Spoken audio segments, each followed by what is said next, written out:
The story begins with a man waking up in complete darkness, confused and unsure where he is or why he cannot move, until a faint glow slowly appears ahead of him and grows bright enough to reveal it is light coming through a small crack in an eggshell surrounding him, through which he sees a forest outside. The sight only raises more questions, and before he can think further, a status screen appears in front of him, and he freezes when it states that he is a dragon egg, a claim so absurd that his mind refuses to accept it. The window expands, and a divine voice explains that it displays his abilities with numerical values. He immediately demands an explanation, but the voice answers calmly that it cannot explain anything yet, because he is still level 1. Acting without thinking, he shakes his body, loses his balance, and falls from the tree he is resting in, hitting the ground and rolling helplessly downhill until he finally stops at a river. When he looks into the water, his reflection removes all doubt, showing him the smooth shape of a dragon egg, and his shock leaves him unable to deny the truth any longer. Seeing how lost he is, the divine voice finally explains his situation, telling him that he is indeed a dragon egg, classified in this world as an F-rank monster. It warns that if his shell breaks completely, he will die instantly, meaning even the small hole he made to see outside is already dangerous. The voice continues by explaining that dragon eggs sit at the bottom of the food chain, yet they hold the potential to grow into powerful dragons if they survive long enough to hatch. Survival is rare, however, because dragon eggs are a favored food among monsters, and without legs, rolling is their only way to move. Even after hearing all this, he still struggles to accept what he has become, but he knows staying still is too risky, so he begins rolling away as fast as he can in search of safety. He rolls off a small cliff, and the system announces that his fall resistance increases from level 1 to level 2, though the impact still lowers his HP and reminds him how fragile he is. Injured and worn out, he chooses to sleep, and when he wakes to find his HP fully restored, he understands that rest completely refills his health. He continues rolling through the forest while wondering what will happen when he finally hatches, and whether his future holds endless fighting just to stay alive. Just then he notices a large insect nearby, and sensing danger, he hides behind a tree and uses his appraisal skill, which identifies the creature as an egg-eater. The moment the insect notices him, it charges with clear intent to kill, and he rolls away as fast as he can, already knowing that he cannot escape forever by speed alone. The creature chases him relentlessly to the edge of a cliff, and when it leaps forward to swallow him, he dodges at the last moment, slamming into it with all his strength and knocking it off the cliff. The monster tumbles down the slope and dies on impact, marking the first battle he ever wins, and the system immediately announces that he has gained 12 experience points and has reached level 5, fully restoring and maximizing his stats while unlocking the conditions for evolution. 2 choices appear before him: Baby Dragon and Little Dragon, and when he hesitates, the system explains the difference, describing the Little Dragon as a dwarf breed that grows larger than a bear and is known for strong fire breath, while the Baby Dragon lacks combat strength early on but holds vast potential to evolve into many different dragon types.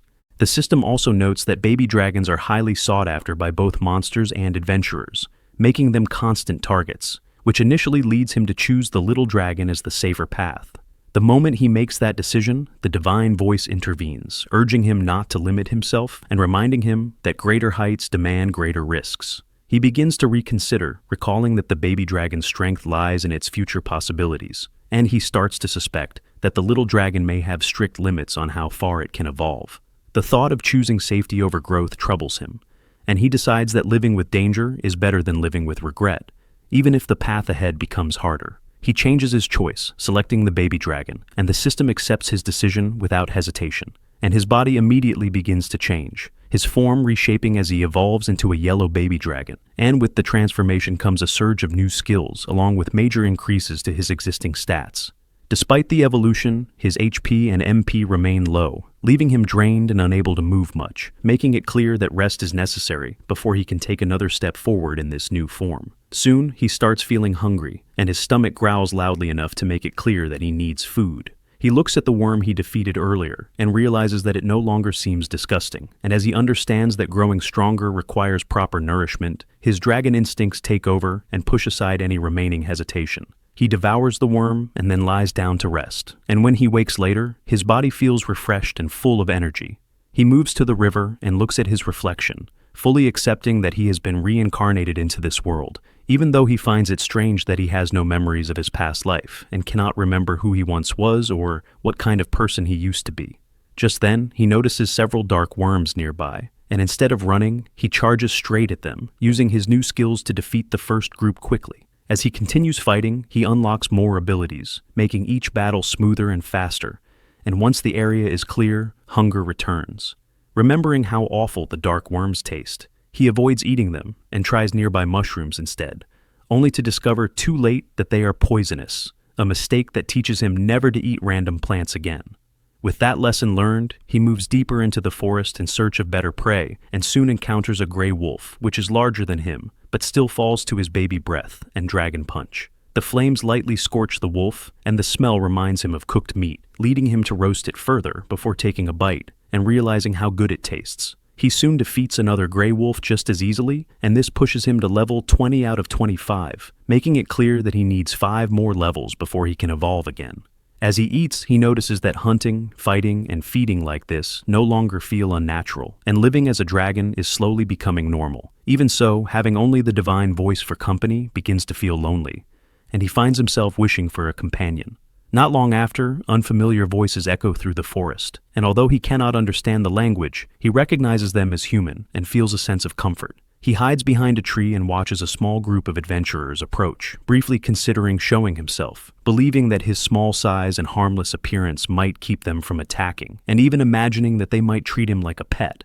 Acting on that hope, he steps out and tries to appear non-threatening, but the adventurers see him only as prey, and their leader slashes him across the chest without hesitation. Right after, the man uses magic and numbs his body, leaving him unable to move. Helpless, he lies there and watches the adventurers close in. Their intent is clear. They are going to kill him. He understands too late how foolish it is to believe a dragon could ever coexist with humans.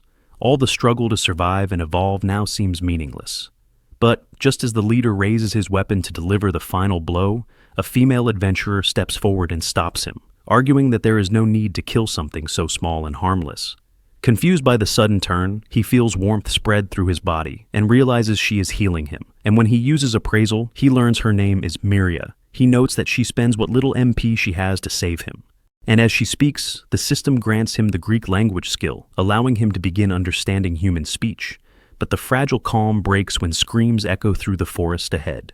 Miria instantly recognizes the voices as her companions and moves to run toward them, and he reaches out to stop her, desperately warning through gestures that what lies ahead is too dangerous to face alone. She pulls away and runs regardless, leaving him behind, and he cannot ignore the thought that the one who saved his life is now in danger because of him. He forces his body to move as he follows her, but when he arrives, he gets frightened to see the monster they are fighting, a C-rank rock dragon with immense endurance, far beyond anything he has faced before.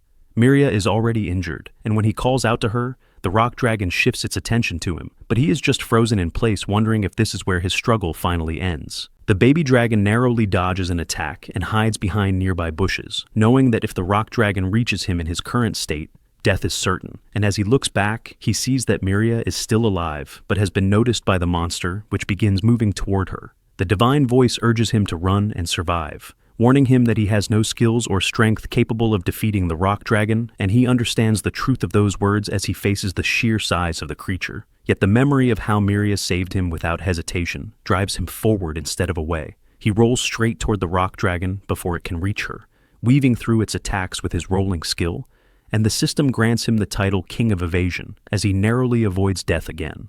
While forcing himself to stay focused, he notices that one of Miria's companions lies dead, while the other is still alive but unconscious and bleeding, clinging to life with only a few hit points remaining. The rock dragon attacks again, and knowing he cannot win by force, he uses his movement to draw its attention away, planning to lead it elsewhere and return for the survivors. But the creature unleashes a long-range tremor that strikes him without warning and leaves him with even fewer options. When the rock dragon follows with a bite attack, he counters with Fire Punch, dealing some damage, only to watch the monster recover almost instantly, making it clear that this fight cannot be won. Accepting his limits, he chooses to save Miria, lifting her and fleeing while the rock dragon attacks again, its massive body slowing it just enough to give him the chance to escape. Once he puts enough distance between them, he stops briefly to check her condition and notices her HP continuing to drop from blood loss. And although he considers healing magic, he decides that reaching safety matters more. Remembering the direction Miria came from, he relies on his sense of smell to follow the scent of humans and runs without pause. His path is cut short when a different scent reaches him, warning him that gray wolves are closing in, and he pushes himself harder, only to realize they are surrounding him. With no way out, he sets Miria down and fights despite his exhaustion, and though she remains unconscious, the noise briefly wakes her, allowing her to see him defending her before she slips back into darkness. He defeats the wolves and carries her again, his body barely holding together as he finally reaches a human village and calls out for help, only for his voice to sound like a monster's roar to those who answer with weapons instead of aid. He tries to explain, but a blade pierces his leg, and the hostility in their eyes makes it clear that they see only a threat, not a plea for help. So he gently places Miria down and retreats, trusting that they will care for her once he is gone. The villagers remain on guard, fearing his return, and tend to Miria while he disappears into the distance, wounded but satisfied, knowing she will live. And as he forces himself onward, the divine voice grants him the title Itty Bitty Hero. 2 days later, Miria wakes inside a house in the village, where a girl named Marielle tells her that she treated her wounds using powerful white magic, and that she has been unconscious for 2 full days. Marielle urges her to continue resting, explaining that while the worst has passed, her body still needs time to recover, and Miria lies back down, thinking that someone must have carried her to safety. Now that she knows Miria is safe, Marielle allows her frustration to surface and complains that she has lost count of how many times she warned Dawes not to invite trouble, and Miria immediately asks what happened to Dawes and Grants, since they were both with her when they faced the rock dragon. Marielle hesitates before answering, and tells her that Grants is dead, explaining that his body was found in the woods, crushed and bludgeoned by stone, and she places the blame squarely on Dawes, stating that no sane person would ever challenge a rock dragon. When Miria asks about Dawes, Marielle tells her that his body has not been found, but given the circumstances, it is assumed that he was eaten. Miria realizes that she alone survived. She breaks down and blames herself, insisting that if she had stopped Dawes, none of this would have happened. Marielle tries to comfort her, saying that it is already a miracle that even one of them has returned alive, and reminding her that Dawes never listened to anyone, no matter how often he was warned, and that his choices are not her responsibility. Still crying, Miria insists that Dawes was not a bad person, remembering how he always drove monsters away from the village and how the children admired him for his strength and bravery. She recalls how a villager once mocked him by saying he could never defeat a rock dragon, and how Dawes reacted badly when another person accused him of running away years ago, dismissing it as something from the past, and claiming he could defeat one now if he tried. Later approaching Miria with Grants and claiming that Marielle has given them permission to hunt the rock dragon.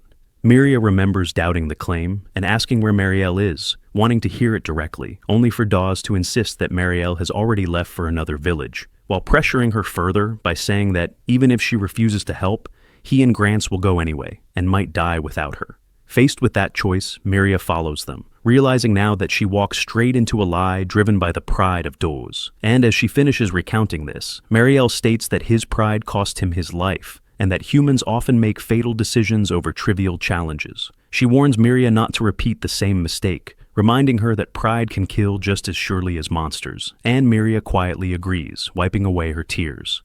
Marielle finally smiles and tells her that surviving and reaching the village with such severe wounds is impressive, and this makes Miria suddenly sit up and ask if someone carried her back from the forest. Marielle explains that Miria is found unconscious just outside the village after being attacked by a monster, and that the villagers drive it away before bringing her inside. Miria insists that this cannot be right, explaining that she loses consciousness in the forest after the rock dragon attacks and could not have made it to the village on her own, but Marielle shakes her head and says that no one from the village would wander deep into the forest alone at night. Miria struggles to remember what happened after losing consciousness, and Marielle suggests that the shock may have affected her memory. Miria considers the explanation, yet one image remains clear in her mind, the sight of a baby dragon fighting a pack of gray wolves, which prompts her to ask what the monster near her looked like. Marielle admits that she never saw it clearly because it had already fled by the time she arrived, and Miria chooses not to press further, though she quietly wonders if the dragon she remembers is the same one she met before. Several days later, the baby dragon wakes alone in the forest and finds that all his wounds have healed, and although he already knows that rest restores his body, the speed of his recovery still surprises him. He thinks of Miria and hopes she is safe, recalling how powerless he felt when he saved her, and that makes him realize that even after evolving, his strength is still not enough, and he must grow stronger as quickly as possible. Immediately, he begins hunting dark worms by tying one to a tree and using its call ally's ability to lure the others in, then crushing them in moments once they gather, The divine voice grants him the title wrongdoer, which he finds excessive, though he accepts it but decides not to rely on this method again. He keeps fighting without stopping, and eventually reaches level 25, and the divine voice announces that he has fulfilled the requirements for evolution. He chooses to view the evolution tree and is shown 5 possible paths: mini dragon, mini angel dragon, kid marble dragon, and young plague dragon, with the last immediately standing out as unsettling. Confused by the differences between the options, he asks for explanations, and the divine voice begins with the mini dragon, describing it as a small dragon that grows slowly and has limited evolution paths, though its later stages hold strong potential. Unwilling to choose a path with slow development, he asks about the next option and learns that the mini angel dragon has the protective spirit and specializes in white magic, but lacks strong combat ability. He doesn't like that either, so the divine voice then explains the kid dragon. It is the natural next stage after baby dragon and offers a steady and balanced increase in physical strength. The kid marble dragon is a mutated form of kid dragon with distinctive polka-dotted skin and stronger magic than a normal dragon. This catches his interest, but before he can decide, the divine voice explains the young plague dragon, calling it the first stage of a dragon that spreads disaster, though it has not fully strayed from the righteous path. He immediately rejects the idea, unwilling to choose a form tied to destruction. But the divine voice mentions that it is highly intelligent and can transform into a human. This makes him reconsider, as that power would allow him to enter human villages and escape his solitude, even though the cost of becoming a plague dragon deeply unsettles him.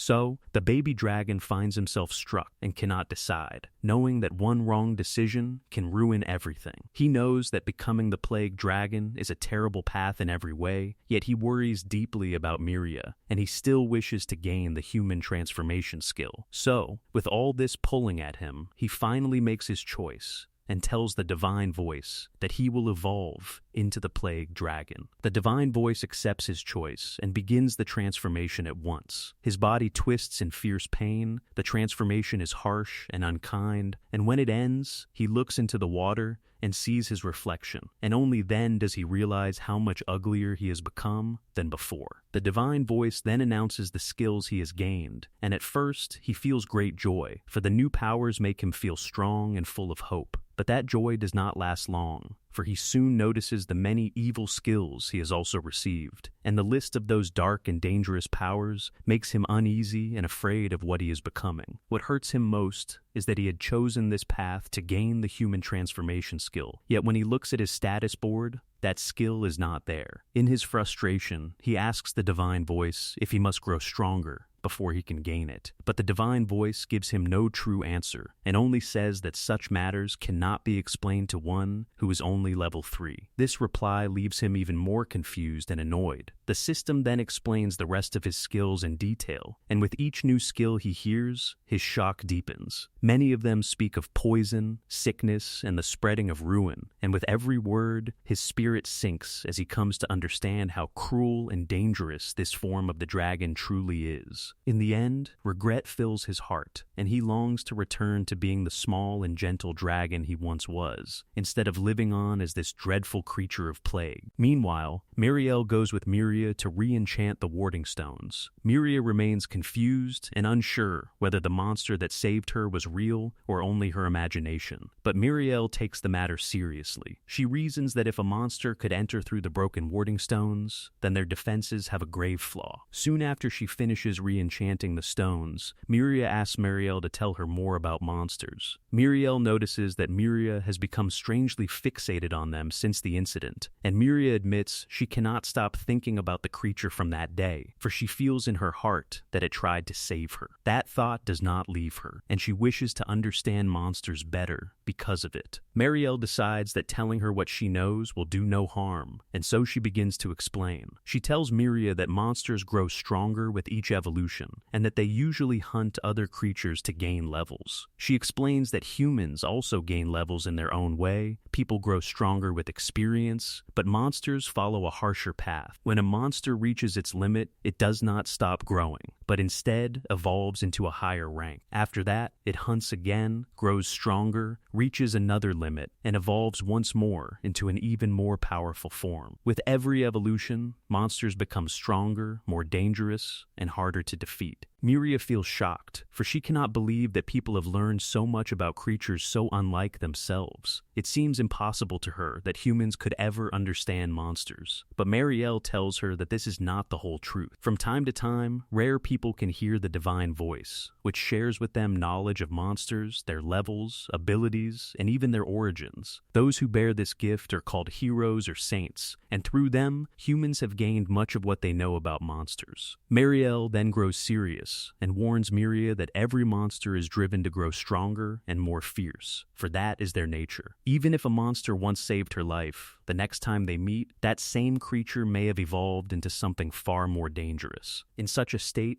it would likely attack her rather than help her. She tells Miria not to hold false hope about monsters, for they are beings of battle and instinct, born to grow through conflict, and monsters and humans were never meant to live in peace. After saying this, Miriel turns and walks away, leaving Miria alone with many heavy thoughts. Meanwhile, the dragon remains set on growing stronger, so that he may one day gain human transformation and see Miria again. He moves on in search of weak monsters, hoping to gain levels quickly and draw closer to that goal. After a short while, he finds himself caught in a great web, with a giant spider monster landing behind him with a heavy thud. He quickly checks the spider's strength and sees that it far surpasses his own at his current level, and in that moment, he understands that he cannot defeat it as he is now. The spider strikes first, and he answers with his flame breath attack. The blast deals heavy damage, yet when he checks the spider's status, he sees that its health has barely fallen. Knowing that strength alone will not be enough, he tries another path and releases a wave of paralysis attack, sending many strikes at once in the hope of slowing it down. Even after all this, the spider still holds more than half its strength, and he understands that brute force will not win this battle. Realizing how little his attacks matter against the spider, he knows that his best chance is to flee while he still can, and so he turns and runs. Before he can gain any ground, the spider follows close behind, moving far faster than he expects. He tries to use his flight skill to escape, but his level is still too low to lift him properly, and he can only roll and dodge. He keeps rolling and weaving until he spots a nearby cliff. Though he knows his flying skill is weak, he takes the risk and spreads his wings at the last moment, and by doing so, he glides across the gap and reaches the other side. After he lands, he cheers, for he feels relief that he has escaped the spider without harm. Yet his relief fades at once, for he sees the spider spinning its web into a bridge across the gap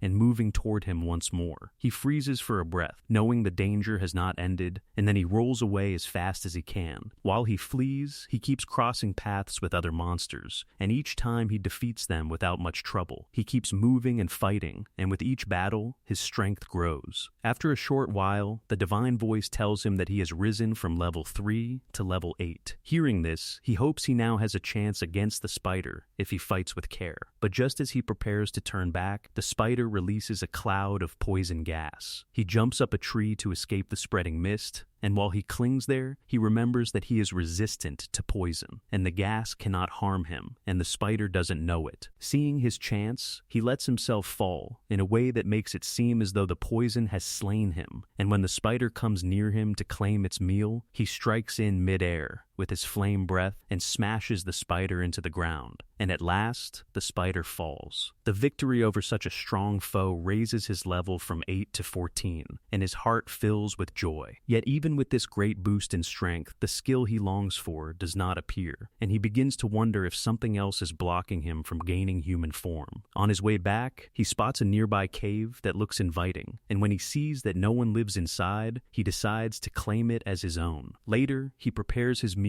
in the cave, and after eating, rests and wonders if he will ever live in peace beside humans. But he soon realizes this hope is faint, for his current form as the dragon is too frightening to behold. What troubles him more is that he still has not acquired the human transformation skill, and this makes him quietly regret his decision to choose this plague dragon path in the first place. Meanwhile, in a small diner in the village, Miria is shocked when an old man claims that he saw Daz earlier that day. The old man says he was fishing near the forest, when he saw Dawes walking deeper into the woods until he vanished from sight. The people in the diner know the old man as a drunkard, and most dismiss his words as foolish talk, yet the elder insists that he saw Dawes clearly. Miria rushes at once to tell Marielle what she has heard and asks for leave to search the forest. Marielle refuses at once, saying there is no way Dawes could still be alive, for if he were, he would have returned to the village by now. Seeing how deeply this troubles Miria, Marielle softens her tone and promises that the guild will look into the matter and see what can be done, and this gives Miria a small measure of comfort. The next day, the dragon wakes up with renewed strength and a firm will to gain the human transformation skill. He leaves his cave and notices a strange slime on the ground and becomes curious about it. But just when he tries to view its status, his sight blurs and he feels a sharp pain stabbing through his eyes. The pain is fierce. Yet at the very moment his status skill updates and rises to level 4. With this new level, he can at last see a faint image of the slime's status screen. And that is it for today. If you enjoyed this recap, please subscribe to the channel, hit the like button, and feel free to write whatever you want in the comments section. Thank you for watching.